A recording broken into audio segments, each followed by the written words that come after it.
Agrocampus Radio, Ciencia, Agro y Sociedad. El espacio institucional de la Facultad de Ciencias Agrarias que busca aportar a la discusión sobre territorios rurales, ruralidad y producción agraria. Conduce Vicedecanatura Académica de Facultad.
Si me dijeran, pide un deseo, preferiría un ramo de nube, un torbellino en el suelo y una gran ira que sube, un barredor de tristezas, un aguacero en venganza. Buenas noches, les damos la bienvenida a Agrocampus Radio, el programa institucional de la Facultad de Ciencias Agrarias, para continuar con el programa sobre mitos, demonios y logos de la cannabis. Agradecemos nuevamente la presencia del médico Juan Carlos Restrepo y del ingeniero agrónomo y también médico John Wilson Mejía. Bienvenidos. Profesor John Wilson, continúe entonces con el tema. Hay una serie de mitos en el cannabis para uso medicinal que los trae la Fundación Daya en su página para los oyentes, a quienes les interese más este tema. En la página de la Fundación Daya van a encontrar una literatura muy bonita en relación con el cannabis medicinal y cómo las madres de pacientes con enfermedades que no han sido bien atendidas por los sistemas de aseguramiento en salud han acudido a la planta de cannabis para resolver las situaciones de pérdida de la salud, las situaciones de enfermedad de sus hijos. 8 grandes mitos sobre cannabis medicinal derribados uno por uno. Y trae Daya un primer mito, y si les parece, doctor Juan Carlos, podríamos ir conversando de ellos. Claro. El primer mito: cannabis medicinal es demasiado peligroso para recomendarlo como medicina. Ok, eso es una aseveración bastante fuerte. También es arriesgado recomendarla 100% como una medicina, pero también es un error no recomendarla. Todo lo que sea recomendado por medicina debe cumplir unos parámetros de trazabilidad, de eficacia y de seguridad, ¿cierto? Para uno poder decir, listo, esto es una medicina y te va a ayudar. Decir, listo, vamos a recomendar el cannabis como medicina, como se ha enfocado en ciertas poblaciones, yo me atrevería a decir que es un mito que tiene una gran parte de realidad. Yo sé que suena polémico y los oyentes van a decir, pero ¿cómo así? Si se está antes legalizando el uso medicinal. Pero si yo como médico llego y consigo un producto derivado de la planta de cannabis sativa L, que yo no sé qué planta era, no sé cuál es la trazabilidad de un cultivo, no sé cuál es la trazabilidad de un método de extracción, empaque, no tengo ni una ficha técnica sobre esto, yo no sé qué le estoy dando a mi paciente. Y eso es un riesgo bastante alto. Con respecto a este primer mito, cannabis medicinal es demasiado peligroso, hay 2 anotaciones importantes que trae la Fundación Daya. El primero es esa peligrosidad relacionada con el riesgo de dependencia. El riesgo de dependencia cuando se usa cannabis para uso medicinal es menor del 10%, muy parecido al de medicamentos ansiolíticos como Xanax y Valium, y mucho más bajo que otras drogas ilícitas con receta o sustancias recreativas. El riesgo de dependencia al alcohol es del 15% y al tabaco es del 32% contra el 10% de cannabis. Por otra parte, en términos de que sea peligroso para la salud, los cannabinoides son relativamente no tóxicos para el desarrollo completo de las células y de los órganos. El cannabis no posee potencial sobredosis letal. No existe una sobredosis letal documentada para cannabis, que sí existe para unos medicamentos muy, muy recurridos en la medicina, que son los opioides. Los opioides, de Michael Jackson, ¿no? Sí, claro. Los opioides actúan sobre una serie de receptores celulares, como los cannabinoides actúan sobre receptores celulares. El doctor Juan Carlos los mencionaba ahorita, mu, kappa y delta.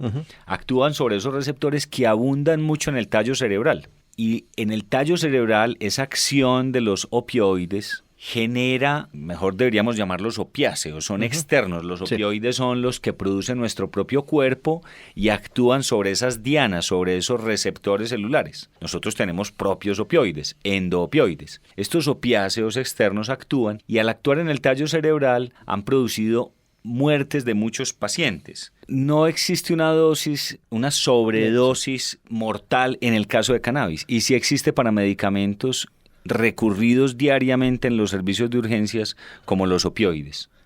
Como lo reconoce nada menos que el propio juez de Derecho Administrativo de la DEA, la marihuana en su forma natural es una de las sustancias terapéuticamente activas más seguras conocidas por el hombre. Un juez de Derecho Administrativo de la DEA es una de las sustancias terapéuticamente activas más seguras conocidas por el hombre. Eso en relación con este primer mito de que es demasiado peligroso para recomendarla como medicina. Hay un segundo mito para conversar con el doctor Juan Carlos, y es la marihuana medicinal aún no ha sido objeto de estudios científicos adecuados. Ok, ese punto es fascinante, pues es muy fuerte. Sí existen estudios clínicos. Lo que han criticado es que no existen ensayos clínicos como los que mencionábamos ahora, largos y tediosos y de alto costo. Sí existen muchas investigaciones, de hecho, pues hablando en números aproximados, les hablo de que hace 4 años yo me metía en los buscadores y encontraba 400, 500 artículos de cannabis muy regulares, más bien desde una observación muy básica, y hoy día podemos encontrar más de 16.000 artículos y muchos ya son investigaciones bien establecidas. Investigación en línea celular, investigación en animales, simulación, modelamiento y algunos estudios clínicos interesantes. La mayoría de ellos series de casos o casos específicos. Casos específicos y series de casos en medicina no son bien llamados de causalidad. Son investigaciones que no aportan sino un conocimiento básico de la enfermedad y qué podría hacer, pero no aportan un valor estadístico claro, cosa que yo puedo, pues no sé, es una opinión personal y de lo que yo he estudiado, de que no es así. Todo lo que me siembra a mí un resultado, hay una causalidad y hay un dato estadístico como tal. Que yo lo pueda extrapolar a grandes poblaciones es otro cuento ya muy diferente, ¿cierto? Este tema lo podría de pronto profundizar un poquito más con varias investigaciones que nosotros hemos hecho. Pues nosotros es un grupo de médicos y un grupo de científicos en varias disciplinas que hemos hecho desde puntos de vista con la planta del cannabis. Entre ellos el uso de los opiáceos. El uso de los opiáceos se volvió un dolor de cabeza para el mundo completamente. Les pongo un ejemplo. Aquí uno como médico le hace una fórmula de control a cualquier persona que tenga un dolor intratable y le formula, qué sé yo, morfina.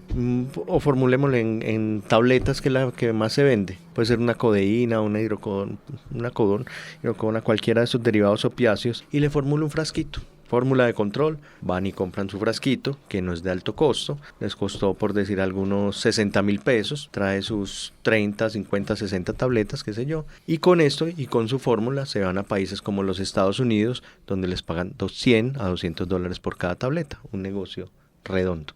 Y eso es lo que está generando un problema de salud pública en países como Estados Unidos y como Canadá. Y están buscando ayuda en países como Colombia, en países como Brasil, para ver cómo se puede manejar este tema. De ahí han surgido una serie de investigaciones bastante interesantes. Cómo disminuir el consumo de opiáceos en pacientes preestablecidos tales como estrés postraumático, cáncer en estadios terminales, dolores intratables o simplemente dependencias psicológicas y fisiológicas a los opiáceos. De ahí comenzamos a probar cannabinoides.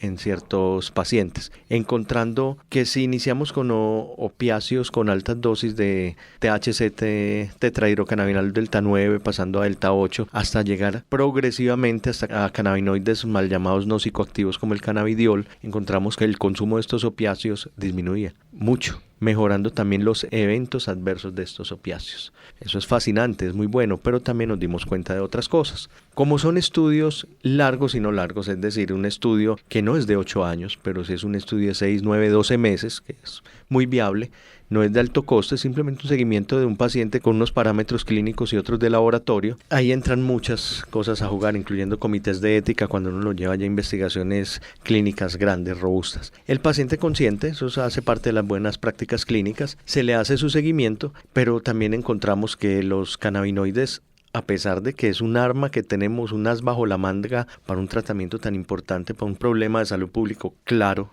grande, que está costando millones por carga de enfermedad, por farmacoeconomía, está costando millones a países industrializados.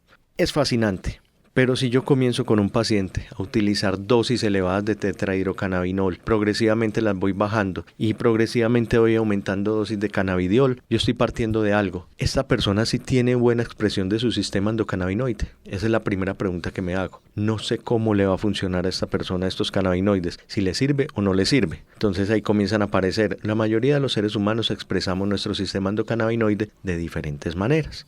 Entonces hay personas que con una dosis chiquitica de tetrahidrocannabinol, el jaigo, el enviono o la traba es altísima. Si yo se las doy vía oral, no le comienza inmediatamente, le comienza a la hora, a las 2 horas, de acuerdo a la absorción y al metabolismo en el hígado. Y el que realmente lo está trabando no es el tetrahidrocannabinol, sino el 11-noridroxi, que es el metabolito que sale en el hígado, que es mucho más psicoactivo que el tetrahidrocannabinol delta 9. Entonces son personas que comienzan a expresar este metabolito y entonces comienzan a manifestar taquicardia, hipertensión, y son personas con cardiosensibilidad, puede generarles arritmias, infartos y muerte.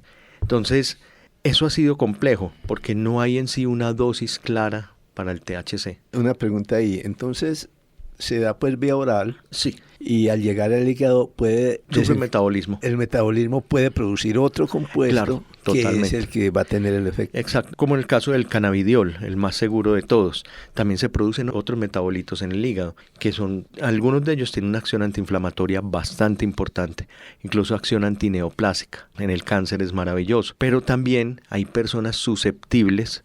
Hay una serie de enzimas en el hígado que son las que metabolizan casi todos los medicamentos o todos los productos exógenos, por así decirlo, que muchas veces se manifiestan de manera diferente en cada persona. Es la familia de las citocromos. Y resulta que también pueden llevar a efectos adversos en el hígado, incluso fallas hepáticas crónicas, por el uso continuo de cannabinoides. Eso es un riesgo que ahora no lo vemos mucho, pero a largo plazo lo podemos ver casi inminente. Por eso es tan importante la investigación de toda la parte farmacológica de estos productos. Voy a hacer un paralelo. Como se consume la cocaína, o sea, la coca pues ya transformada en cristal, y otra cosa es cómo se consume la coca de manera cotidiana, inclusive dentro de las comunidades indígenas, y que pues ha llevado a que se cree un demonio con respecto a la coca como planta. Pues no es la coca como planta, sino luego la extracción. Exacto. Porque si bien tiene efectos psicoactivos la coca mascada, ¿cierto? Pues es otra situación, produce otros efectos. Usted no va a ver a una comunidad o a un individuo que tiene su organismo ya acostumbrado a mascar coca, como ve a un individuo que ha consumido mucha cocaína, ¿cierto? Exacto. O sea, es muy distinto, no produce esos efectos negativos. Yo no sé si en la marihuana, y ahora sí hablo de marihuana, consumida ya cuando se extrae o cuando de manera tan potente como los métodos extractivos que tiene ahora, o como cuando se extrae artesanalmente, se le puede hacer un paralelo con la coca. Pues la verdad, yo me atrevería a decir que sí. Les voy a poner un ejemplo rápido. Me llega una persona que consume marihuana fumada toda la vida. Él llega, hace su cigarrillo de marihuana, se lo fuma. Está fumando un producto vegetal envuelto en una hojita o envuelto en lo que lo quieran llamar, y es solamente un derivado de la flor de la marihuana completamente seco, que tiene concentraciones de THC altas, pero tiene otros metabolitos como tal. Y se combustiona. Al combustionarlo, esa temperatura me convierte otros metabolitos en productos mal llamados desechos como CBN y otros más, e incluso lo que no se ha transformado en THC como el THCA se convierte en THC también. y se consume de esa manera y se absorbe muy rápido hacia el torrente sanguíneo. Entonces el efecto es muchísimo más rápido. Y el otro, les pongo aquí, una persona que compró un vaporizador, al vaporizador en el cartucho le aplicó un extracto puro de THC. Estamos hablando puro, es que cogí 10 plantas y logré sacar un extracto con una concentración por encima del 50% de THC. Ese cigarrillo va a tener entre 10 y 12% y ese otro producto va a tener más del 50% de THC y comienzan a vaporizarlo a una dosis específica, no dosis específica, usos de acuerdo al gusto de cada persona. Ahí es donde tenemos un problema grave, donde tenemos un efecto mucho más fuerte y muchas veces puede ser más prolongado, porque incluso muchas de estas extracciones se están haciendo con productos que pueden ser nocivos para la salud y aumentar el efecto adverso, indeseable, psicoactivo del THC. Hay una cosa aquí muy importante y es, yo haría el paralelo no con la coca, sino con otros medicamentos. También. O sea, yo no la compararía contra la coca, que es un medicamento que tenemos aún más estigmatizado que la marihuana o tanto como la marihuana, sino que lo compararía con otros medicamentos. De cannabis, de los cannabinoides, yo me cambio a cannabinoides porque cuando digo cannabinoides estoy pensando en la célula, lo que está ocurriendo en la célula con el extracto de la planta de marihuana ya como un medicamento. Van a haber unos efectos buscados, unos efectos deseados y unos efectos colaterales. Unos efectos colaterales que si son indeseables los llamamos adversos, pero si no son indeseables los llamamos efectos colaterales favorables, ¿cierto? Entonces, muy importante tener esto de presente porque cuando el doctor Juan Carlos mencionaba lo que ocurre en el hígado con el complejo citocromo o lo que ocurre en el metabolismo de primer paso, que es el metabolismo hepático, eso no es exclusivo de los cannabinoides, eso le ocurre a cualquier medicamento. Y efectos adversos tienen o efectos colaterales tienen todos los medicamentos. La metoclopramida es un medicamento que usamos mucho en los servicios de urgencias para pacientes con crisis de vómito, de náuseas, hiperemesis lo denominamos clínicamente. Y la metoclopramida he visto pacientes con acaticia, que es una sensación de que no se soportan a sí mismos, es una sensación de ansiedad en extremo, que quieren salir, quieren quitarse el venoclisis, la canalización de su vena y salir corriendo, porque no lo soportan. O el dato que estaba buscando hace un rato de las muertes por opioides en los Estados Unidos. Las muertes por opioides en los Estados Unidos en el 2010, un país que tiene un sistema epidemiológico de recopilación de datos muy valioso, 16.651 muertes por opioides, en tanto que las muertes por heroína fueron de 3.036. No tenemos ningún caso reportado de sobredosis mortal de cannabis o de cannabinoides. No hay ningún caso reportado, lo que habla de la seguridad de este medicamento. Totalmente. Quiero volver sobre el segundo mito y si ustedes me permiten para que vamos al tercer mito. En el segundo mito de que no hay estudios de cannabis. No hay estudios, como lo decía el doctor Juan Carlos, en fase 1, fase 2, fase... Como la industria farmacéutica se lo ha impuesto al mundo. El modo de pensamiento que le ha impuesto al mundo. Acabo de buscar en PubMed, una base de datos médica, cannabis, la palabra cannabis, tiene 20.124 salidas al día de hoy. Y cuando filtro los últimos 10 años me muestra 10.675. Estudios recientes, más de la mitad recientes de los últimos 10 años al menos. Ibuprofeno tiene 14.126 salidas. Atorvastatina, muy utilizada la atorvastatina para lo que nuestra sociedad le dio por llamar la hipercolesterolemia, 9.152 salidas. Ritalin, medicamento ampliamente utilizado en lo que a esta sociedad le dio por llamar los niños hiperactivos, 8.934 salidas. Tramadol, 5.077 salidas. ¿Qué significan esas salidas? La cantidad de conocimiento, así en bruto, por lo menos nos dice cuál es la cantidad de conocimiento que se ha generado en relación con esa palabra. Artículos científicos. ¿Qué tantos artículos científicos hay publicados en esa base de datos PubMed en relación con los medicamentos que acabo de nombrar en comparación con el cannabis? En el 2017, la Academia Nacional de Ciencia, Ingeniería y Medicina de los Estados Unidos publica los efectos sobre la salud del cannabis y los cannabinoides, estado actual de la evidencia y recomendaciones de investigación.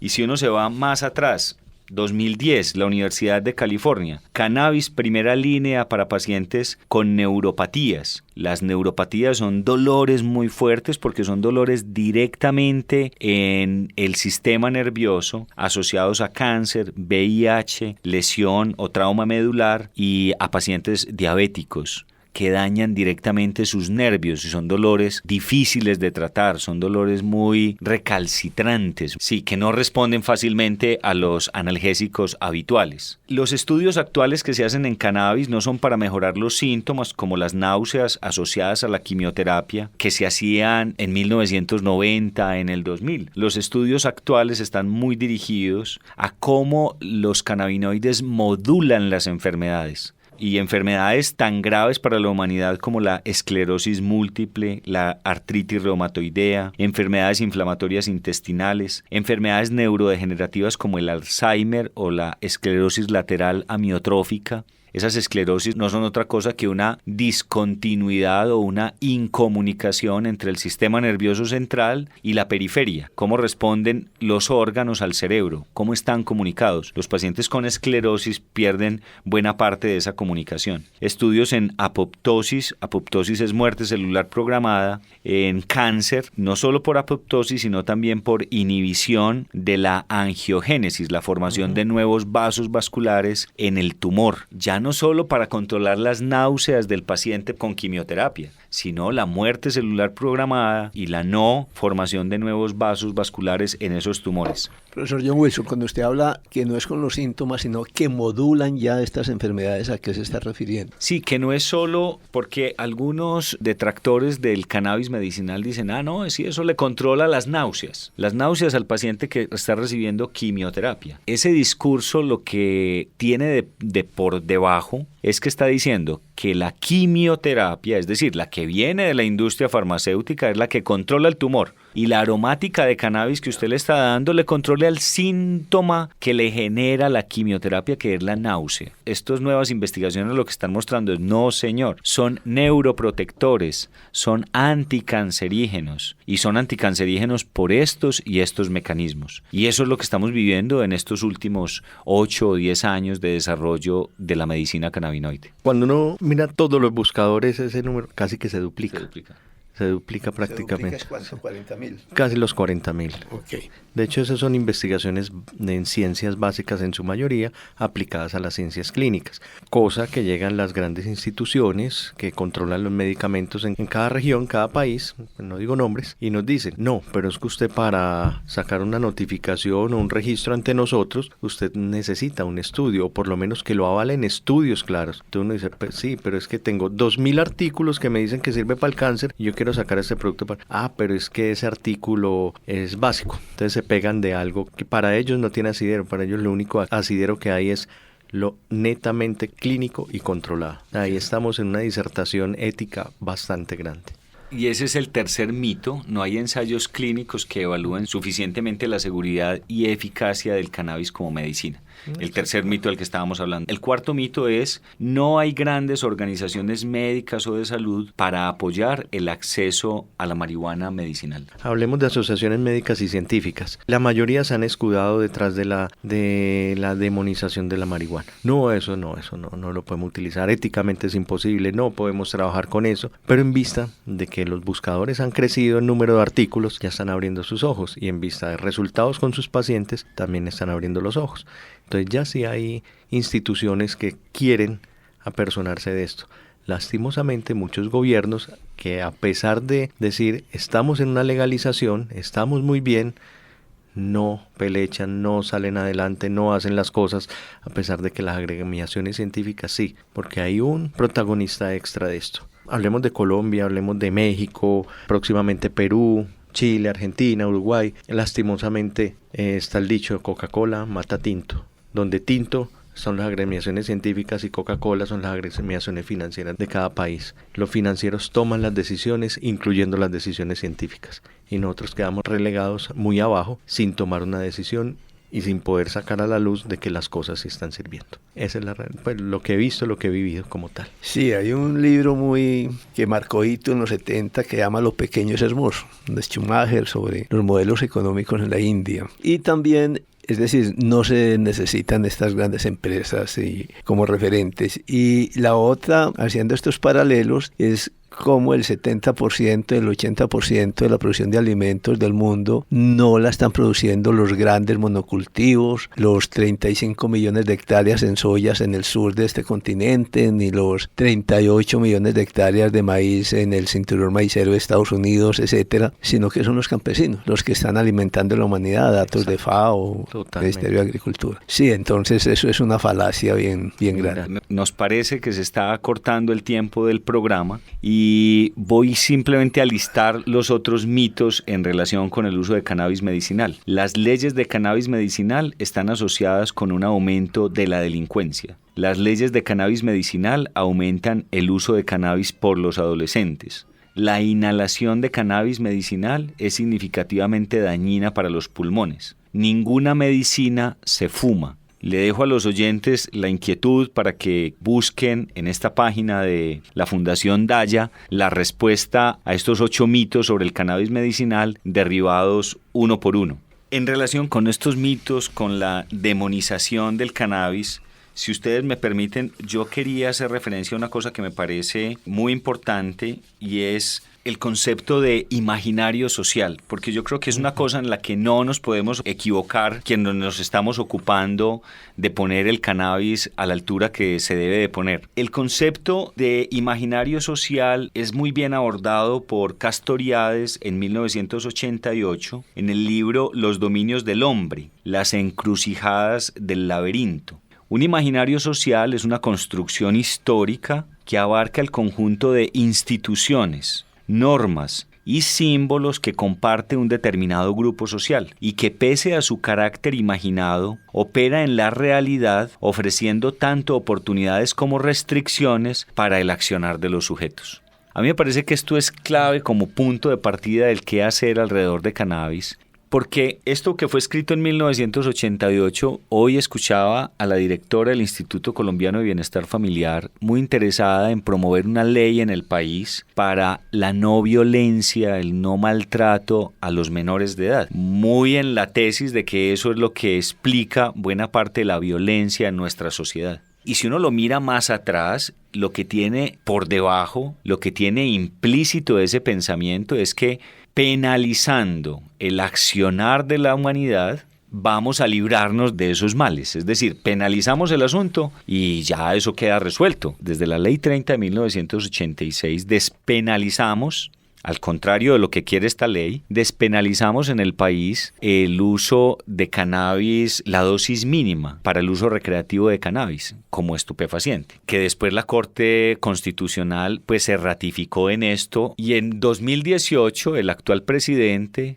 le dice a la policía: al que encuentre con cannabis, no lo penalice, no se lo lleve, pero quítele el cannabis. Es decir, nuestra sociedad es muy del imaginario de que penalizamos o despenalizamos las cosas y funciona. Y ese es otro mito muy importante. No es solo con la vía legislativa. Nosotros tenemos que hacer cambios éticos. Éticos es la reflexión individual, la que pasa exclusivamente por el individuo. Cambios culturales, cambios educativos como los que queremos hacer a través de este programa, nuevas formas de pensarnos las cosas y por supuesto también cambios legislativos, pero no son los cambios legislativos el punto de partida, es lo que quiero decir. Y cuando uno dice, y quiero llegar a un demonio muy importante con esto, cuando uno dice, es que ya tengo un marco jurídico en Colombia donde se despenaliza el uso medicinal y científico del cannabis, entonces uno se olvida que antes de lo legal existe la moral, que la sociedad no siempre camina a la velocidad que lo legal camina. Y entonces te interesas en cultivar cannabis,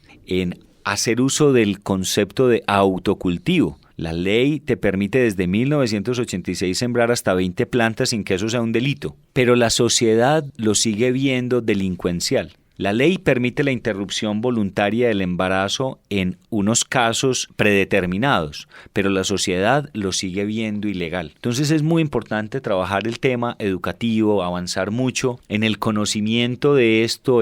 Definitivamente tenemos que salir a contarlo, claro, porque además de lo legal hay que avanzar en lo educativo. Y ese es otro demonio al que me quería referir, no quería perder la oportunidad de referir, porque la sociedad lo sigue viendo con los imaginarios escenarios que 1930 desde Estados Unidos nos lo dejó. Que cuando escampe parezca nuestra esperanza un barredor de tristezas, un aguacero en venganza. Que cuando escampe parezca nuestra esperanza.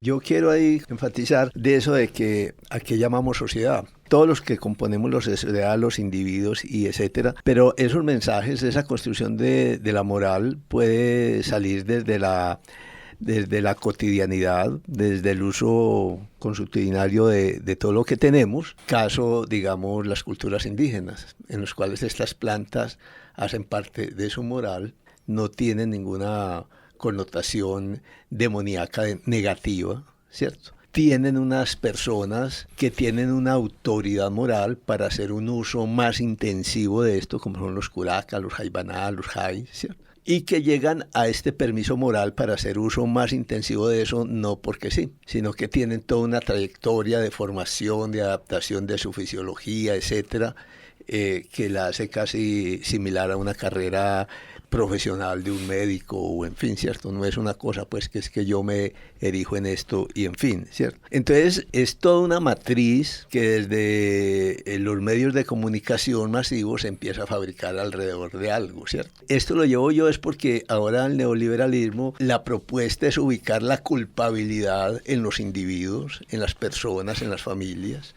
y no desde los intereses económicos, ¿cierto? Entonces a uno le hacen sentir mal porque compra una bolsa de plástico, pero ¿y quién llevó la bolsa de plástico al mercado? ¿Cierto? Entonces ese tipo de cosas, el profesor John Wilson quería ahí como precisar de toda esta matriz que nos fabrican. Para avanzar hacia la finalización del programa, algunos temas rápidamente conversables es en qué momento se empieza a legalizar la cannabis. Okay. Sobre todo es una pregunta muy, muy sensible para nosotros después de tantos muertos, de que la cannabis desde los años 70 con la bonanza marimbera en la Sierra Nevada y se desata una guerra que todavía no termina y ahora nos dicen que la cannabis es legal y después en 20 años nos van a decir no, tranquilo, cultiven coca que también es legal. Entonces, ¿cómo se da ese permiso, entre comillas, de la legislación a que la cannabis ahora se legaliza frente a lo que pasaba años atrás? Bueno, lo poco conozco al respecto, lo voy a resumir en algo muy corto. Desde el 86 se puede sembrar las 20 planticas, autocultivo, y si uno siembra 20 plantas y es capaz de consumirlas, pues listo, eso es una cosa. Eso se deriva, no, porque eso es antes. Sí, eso es antes. Pero antes de que se permita el uso de la dosis personal. Exacto, sí, totalmente antes, mucho antes. Entonces muchas personas accedieron a esto viéndolo legal. Comenzó también otro tema. Ahí pues no le veo una lógica. No. ¿Cómo permiten el autocultivo y totalmente. No había todavía permiso para el consumo de dosis personal? Exacto. Tiene que ser en su propia casa, pues por así decirlo.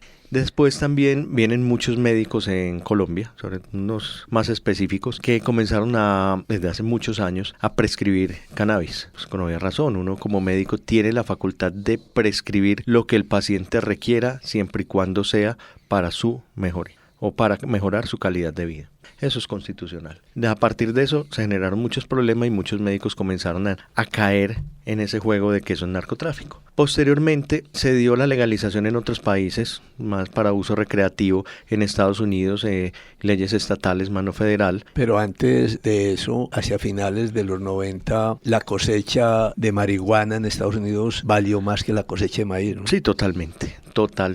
Eso, no, y de hecho eso en Estados Unidos es todavía diamante, ni siquiera oro. Posteriormente se unió Canadá para uso recreativo y ahí vino en Colombia el boom de decir algunos personajes, no digo pues nombres acá, que dijeron listo, no, es fantástico legalizar el uso científico y medicinal del cannabis. Fíjense que esto es una industria emergente de muchos millones de dólares y que puede ayudar a muchas personas para manejar sus padecimientos. Maravilloso, excelente, gustó mucho al gobierno, la idea fue madurando, vinieron otras ideas de otros personajes públicos muy fuertes aquí en Colombia, que juntaron su conocimiento al respecto y se fortaleció mucho la idea de la legalización y salió un primer decreto hace más o menos 3 años, un primer decreto donde decían se legaliza el uso del cannabis para fines científicos y medicinales con un marco casi vacío, con un decreto que decía sí, el uso y dónde está lo medicinal y científico. De ahí comenzaron a surgir muchísimas dudas, ahí comencé a participar con entes del gobierno en la opinión de la parte clínico y científica y se comenzó a madurar un poco más y salió el decreto 613 ya maduro, no es que sea nuevo, sino madurando el anterior decreto y le dio ya pie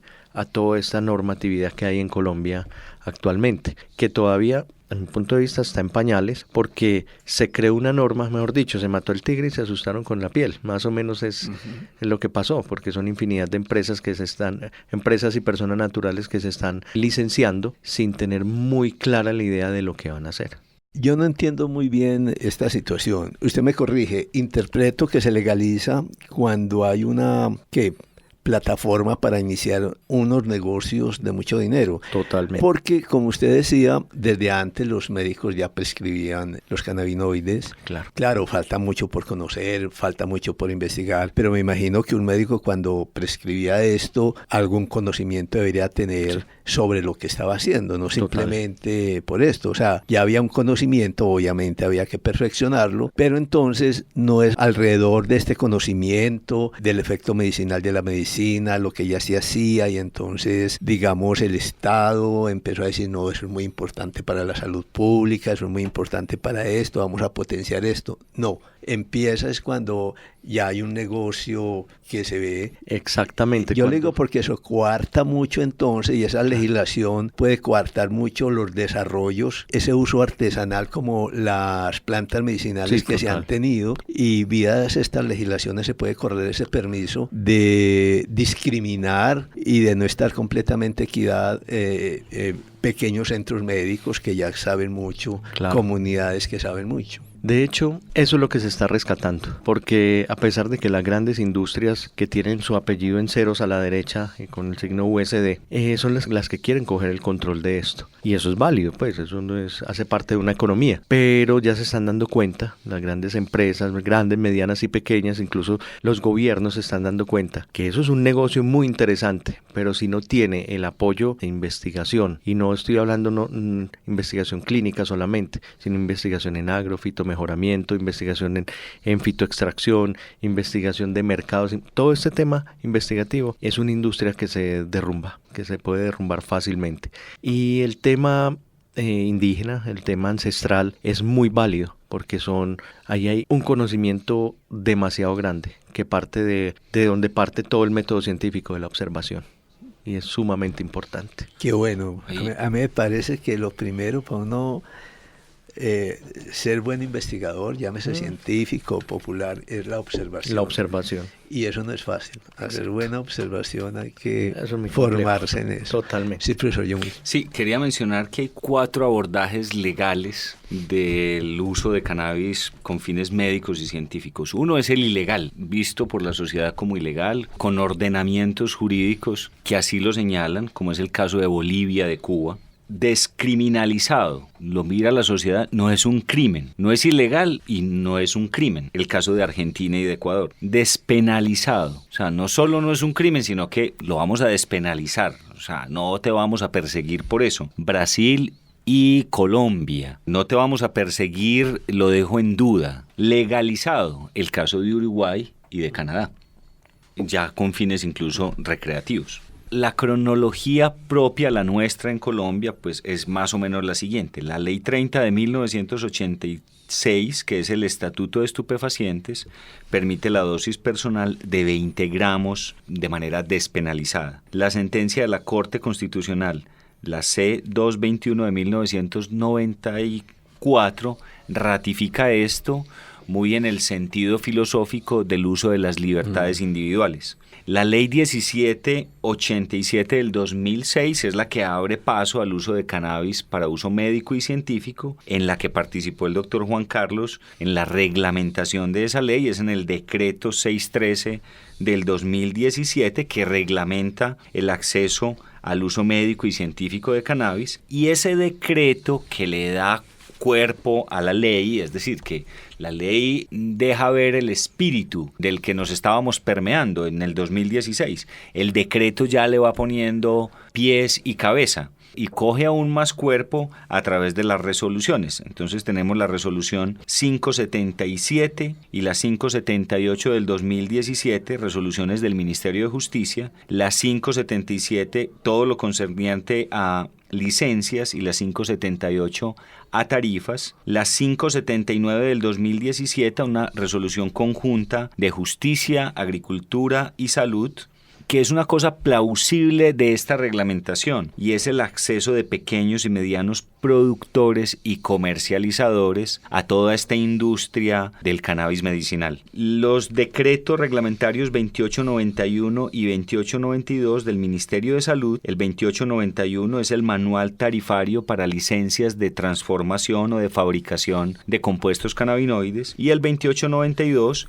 las licencias para fabricación de derivados de cannabis. Hoy en el país podemos acceder a qué tipos de licencias: fabricación de derivados de cannabis, uso de semillas para siembra, cultivo de planta de cannabis, bien sea para uso cultivo psicoactivo mayor o igual al 1, no psicoactivo menor al 1%. Todos estos procesos de producción de cannabis, como flor de cannabis, o de los transformados, las sustancias ya transformadas, están amarradas a unos procesos de cupos. La oferta se basa en la demanda. No se trata de la norma, lo que tiene implícito es ofertar basados en la demanda. Entonces hay cupos para fabricación de derivados y hay cupos para cultivos de cannabis psicoactivo. En ambos casos se requiere de cupos. ¿Y cuál es el mercado de los cultivos psicoactivos? El mismo mercado del cannabis medicinal, porque es que el THC también es medicinal. El THC es el cannabinoide de elección en tratamiento de enfermedades, por ejemplo, como el dolor, que tienen implícito el dolor. Ahí juega un papel muy importante el THC. Pero ese fácil se puede derivar al uso recreativo entonces. Fácil en teoría. Como se están dando las cosas en Colombia y en otros países con la normatividad, va a ser muy complejo llevarlo a recreativo por los mecanismos de control que van a existir. Muy bien, se nos quedaron muchos temas para conversar, porque otro tema de interés especialmente para el mundo rural con respecto a los cultivos es toda la normatividad que hay al respecto, ¿cierto? ¿Qué dimensiones hay de los cultivos ya a niveles comerciales? ¿Cómo es el manejo? ¿Cómo se está trabajando en fitomejoramiento? Toda esta parte agronómica pues no nos da tiempo, porque pensábamos pues que es más importante derrotar estos demonios, aclarar los mitos y entrarnos en el logos, en el conocimiento de la cannabis, porque de estas aclaraciones pues viene entonces la posibilidad de unos cultivos más aceptados, ¿cierto? Con menos prejuicios hacia ellos. Yo quisiera en términos generales, profesor John Wilson, nos dio un panorama desde el punto de vista de la agricultura y desde la agronomía de cómo está el cultivo de la cannabis en Antioquia y en el país. Los cultivos que tenemos actualmente pues realmente en su mayoría son autocultivos, no más de 20 plantas. Es la inquietud de algunos agricultores, de algunos académicos, de empezar a evaluar con la aparente licencia para tener menos de 20 plantas, a familiarizarse con el cultivo. La asignación de licencias para cultivo de cannabis psicoactivo y no psicoactivo en el país ha sido muy lenta, hay más de 300 solicitudes represadas, y eso pues no ha permitido que avancemos tan rápido como queremos avanzar en el desarrollo agronómico del cultivo. Aquí tenemos mucho para aprender. Buena parte del conocimiento de cannabis que hoy tenemos se ha hecho en garajes en California, en garajes en España, es decir, cultivos indoor, cultivos bajo techo, con unos requerimientos de luces nutricionales, de riego, de ventilación particulares para esas celdas de cultivo. Sacarlo de ahí a debajo de una cubierta plástica nos impone muchos retos agronómicos. El conocimiento de la fisiología de la planta, el índice de área foliar que maximiza la producción de cannabinoides, el manejo del agua y la nutrición y la luz que nos permita el mejor en ese metabolismo de cannabinoides a partir de ácido araquidónico, cómo hacer para que produzca más CBD o más THC o más CBN o unos contenidos balanceados de ellos. Por supuesto, en fitomejoramiento tenemos un reto grande por trabajar variedades, desarrollar híbridos con uno u otro atributo. Enfermedades como botritis son limitantes en el cannabis, mosca blanca, una plaga importante, fusarium, una enfermedad importante. Entonces tenemos unos retos agronómicos muy importantes que hacer, que desarrollar desde el punto de vista de los cultivos que debemos hacer ya no en garajes, sino bajo cubierta o, por qué no, a cielo abierto. Ahí tenemos mucho trabajo para hacer desde el punto de vista del desarrollo agronómico de este importante cultivo. La anotación que voy a hacer daría pues para hablar mucho, pero de manera sucinta uno pensaría que en todo esto que usted ha señalado de interés pues para el mejoramiento de la producción y la agronomía, uno podría pensar que en Colombia hay un conocimiento tradicional, popular, bastante importante sobre el cultivo de la marihuana y de la cannabis, pues que se remonta más allá de los 70. ¿Eso se ha sistematizado o no es una fuente de conocimiento válida para este tipo de agricultura ya muy tecnificada? No, es una fuente de conocimiento muy valiosa. Hay observadores, muy buenos observadores, de mucho detalle, muy fino en ese conocimiento, en alguna parte agronómico, pero en buena parte agrícola. Ahí hay un conocimiento, un saber muy valioso agrícola que debemos convertir en un conocimiento agronómico, no solo desde el punto de vista industrial, no solo para industrializar, sino también para pequeños, medianos productores no necesariamente industrializados, puedan ser más productivos, tengan mejores ingresos y mejoren su calidad de vida vía ingresos. Entonces todavía no hay grandes cultivos de cannabis en nuestro territorio.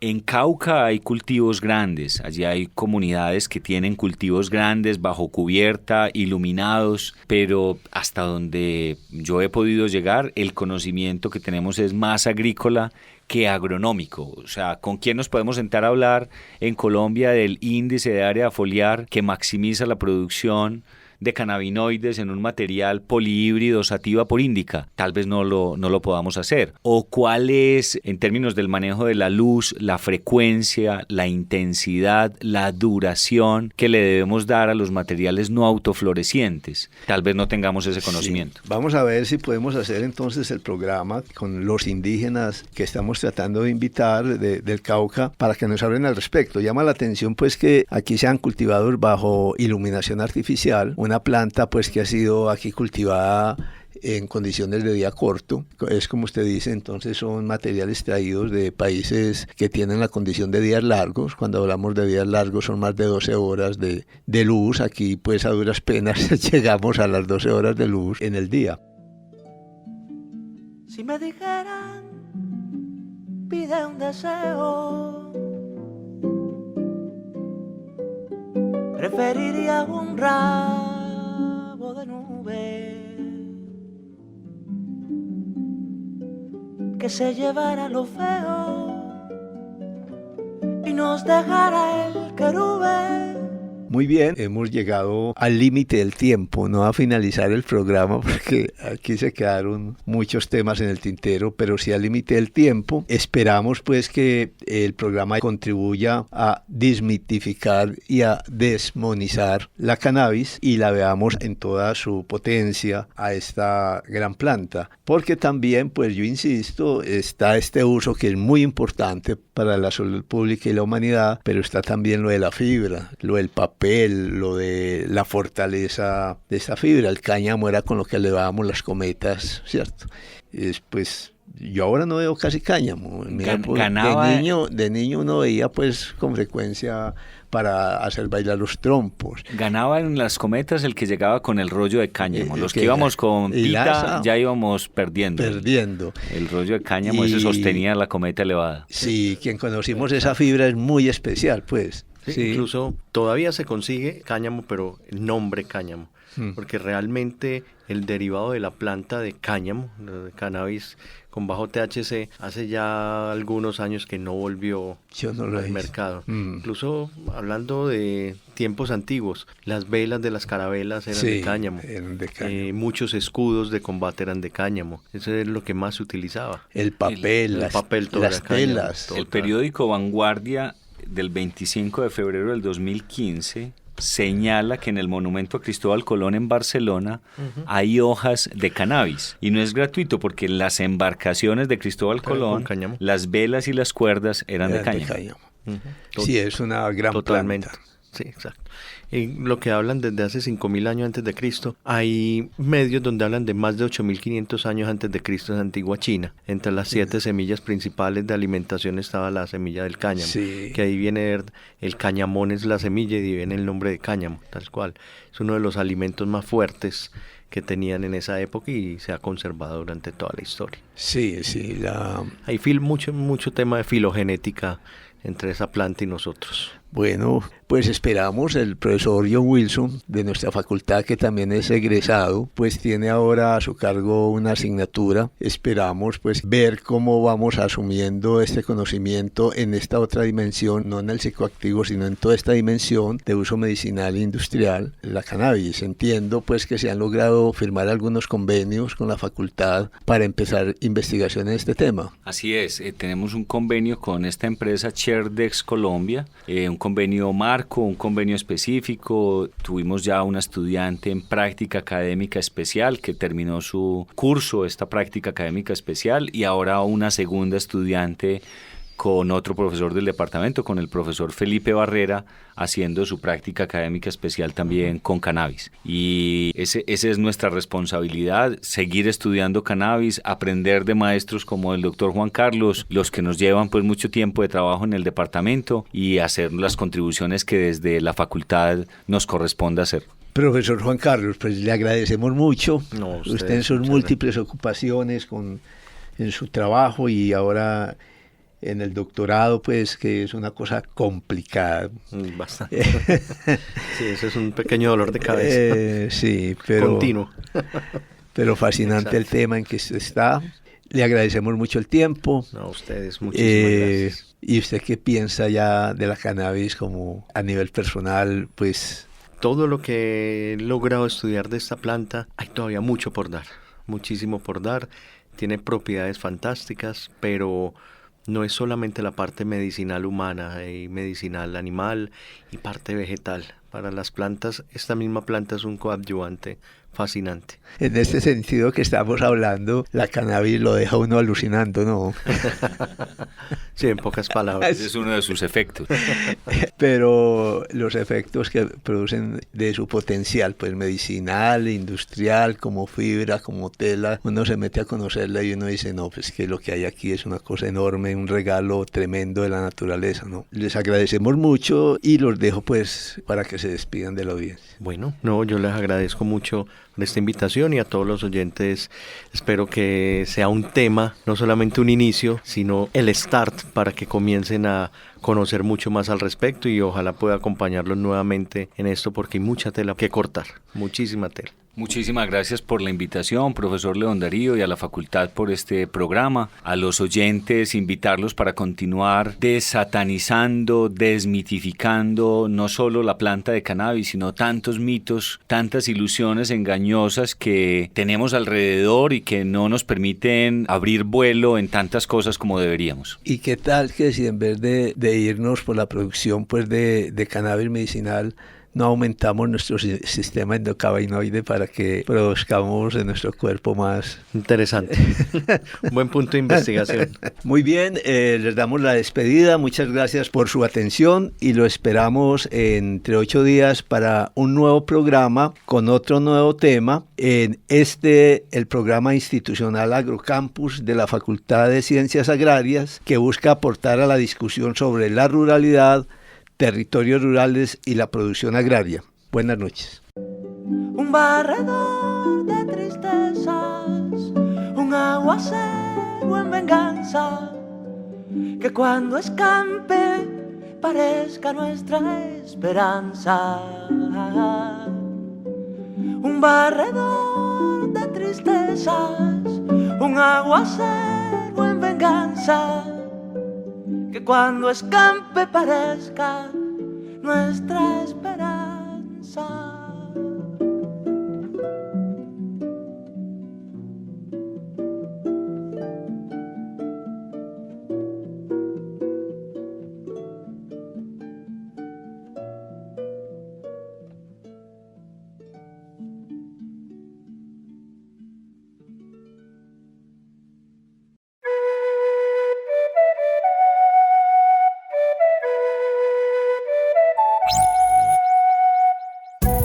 Agrocampus Radio, Ciencia, Agro y Sociedad. El espacio institucional de la Facultad de Ciencias Agrarias que busca aportar a la discusión sobre territorios rurales, ruralidad y producción agraria.